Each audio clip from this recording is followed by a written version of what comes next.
दोस्तों, हमारे चैनल में आपका बहुत बहुत स्वागत है। हमारा उद्देश्य है कम समय में ज़्यादा से ज़्यादा जानकारी आप तक पहुंचाना।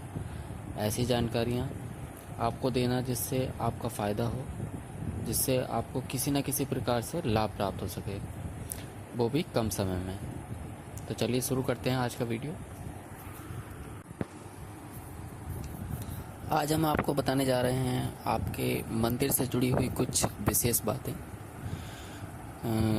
वैसे तो हर घर में लगभग सभी के मंदिर होता है हिंदू धर्म में, और सभी घरों में पूजा के लिए ये स्थान निश्चित होता है और यहाँ साफ़ सफाई का विशेष ध्यान दिया जाता है। लेकिन कुछ बातें ऐसी होती हैं जिनका हम नॉर्मली मंदिर में ध्यान नहीं देते हैं बनाते समय।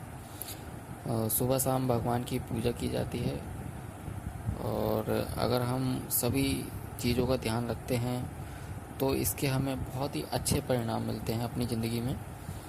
और यदि हम इन बातों में को ध्यान नहीं रखते हैं, यानी कुछ बातें ऐसी हैं जो कि भूल जाते हैं और धोखे से हम गलती कर देते हैं, तो उसके हमें अशुभ परिणाम भी देखने को मिलते हैं। तो इन्हीं से जुड़ी हुई कुछ जानकारियाँ मैं आपके सामने रखने वाला हूँ एक मंदिर से रिलेटेड। घर के मंदिर में जो भगवान की जो मूर्तियाँ हैं उनको आप कोशिश करें कि वो खड़ी हुई मूर्तियाँ ना हो, चाहे वो मूर्तियाँ फ़ोटो में बनी हुई हो, चाहे वैसे ही खरीदी हुई हो, पीतल की या किसी में भी। जितनी भी मूर्तियाँ हैं उसमें आप कोशिश करें भगवान जो हैं वो बैठी हुई मुद्रा में होने चाहिए। घर के मंदिर में हमेशा बैठे हुए हनुमान जी, बैठे हुई सरस्वती, गणेश आदि की मूर्तियाँ होनी चाहिए। और कोशिश करें कि एक भगवान की एक ही प्रतिमा हो।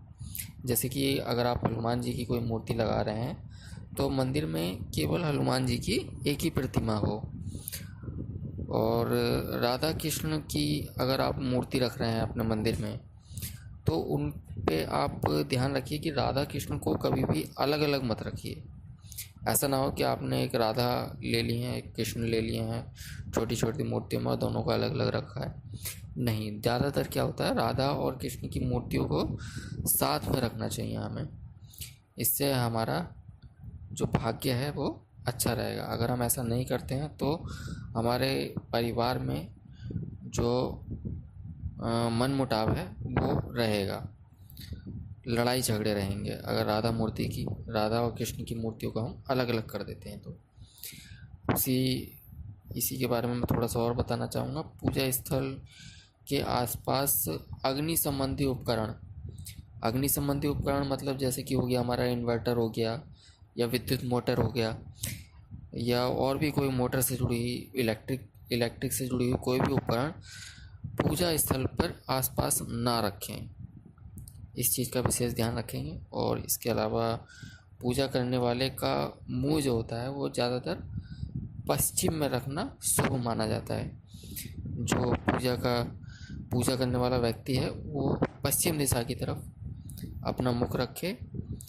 और इसके लिए पूजा स्थल का जो द्वार मतलब जो गेट है वो पूर्व की ओर होना चाहिए। मतलब जो हमारा पूजा का जो स्थल है उसका जो द्वार है वो पूर्व की ओर होना चाहिए। इसके अलावा पूजा स्थल के ऊपर टाँड़ ना बनाएं कभी भी। टाँड़ होता है जिसमें हम कभी कभी गंदा सामान रख लेते हैं, घर का टूटा फूटा सामान रख लेते हैं, तो इस तरीके का कोई भी टाँड़ पूजा स्थल के ऊपर नहीं होना चाहिए।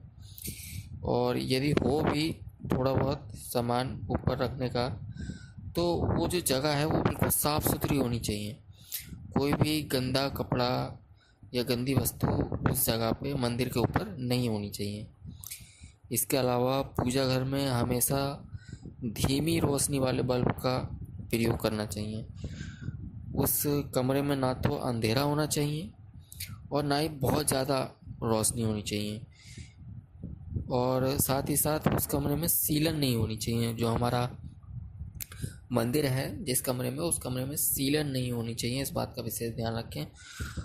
और ये सारी चीज़ें यदि आप करते हैं तो ऐसा करने से आपका जो पूरा घर है उसमें एक मंदिर से एक पॉजिटिव एनर्जी आपको प्राप्त होगी और अगर आप ये चीज़ें नहीं करते हैं तो कहीं ना कहीं आपके घर में थोड़ा सा निगेटिव इम्पैक्ट आपके परिवार पर इसका पड़ सकता है। तो इन छोटी छोटी बातों का ध्यान रखेंगे अपने मंदिर में।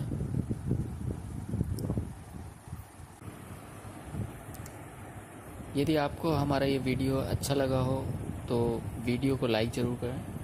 यदि आप चाहते हैं कि ऐसे ही अलग अलग टॉपिक से जुड़ी महत्वपूर्ण जानकारियाँ आपको मिलती रहें तो चैनल को सब्सक्राइब करना ना भूलें।